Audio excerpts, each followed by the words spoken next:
Alors décidément, vous allez penser qu'on bombe le torse sur France 2, mais demain, il y a un autre événement après la série 10% ce soir. C'est évidemment le dernier débat avant le premier tour pour l'élection présidentielle. Et c'est l'occasion pour Frédéric de revenir sur les débats de télé. Les émissions en règle générale. Avec nos politiques à la télévision. Et tout commence en 65, parce que vous savez qu'avant 65, le président de la République n'était pas élu par le peuple, il était élu par les députés, les sénateurs et quelques autres responsables politiques.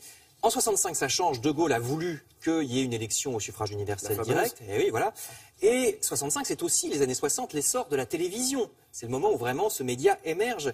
Et donc l'ORTF, la chaîne unique de l'époque, va accorder du temps d'antenne à chaque candidat pour présenter leur programme. De manière équitable. Et voilà. Et les Français vont découvrir, regardez ces images, les Français vont découvrir des petits nouveaux, comme par exemple Jean Le Canuet, centriste, qui n'a que 45 ans. À l'époque, il fait très moderne, il est assez à l'aise à la télévision. Ça va beaucoup lui profiter. Non mais c'est vrai. Là, évidemment, bon, là, il fait la tronche, mais il est assez moderne. Et en tout cas, il paraît beaucoup plus moderne. Il sait utiliser ce nouveau média. Il paraît beaucoup plus moderne que François Mitterrand, qui lui est un peu compassé. Il est encore un peu 4e République, pas à l'aise, même s'il va beaucoup s'améliorer pour la suite de sa carrière. Et puis, alors, il faut noter en 65 que le candidat ultra favori, le président sortant, le général de Gaulle, lui, il snob cette campagne. Il dit, mais j'ai pas besoin de faire campagne. Les Français me connaissent suffisamment. Donc, il fait pas campagne à la télévision. Erreur. Il se met à baisser dans les sondages très dangereusement. Et donc, il va se rattraper tout à la fin, vous voyez, et il va rattraper son temps d'antenne à la fin de la campagne.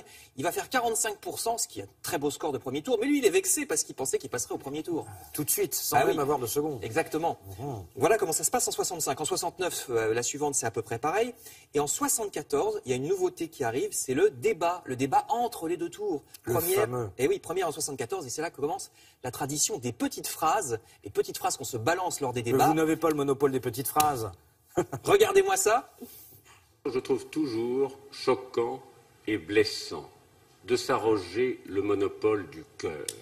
Vous n'avez pas, M. Mitterrand, le monopole du cœur. Vous ne l'avez pas. Voilà, c'est la première grande petite phrase de débat. Vous n'avez pas le monopole du cœur. Regardez au passage le sérieux des journalistes, parce que ils essuient les plâtres, ils ont un peu peur. Vous avez même la tête de Mitterrand qui encaisse. C'est vrai. Regardez Jacqueline Baudrier et déjà le petit Alain Duhamel qui est déjà là. C'est Duhamel qui est là. Oui, exact.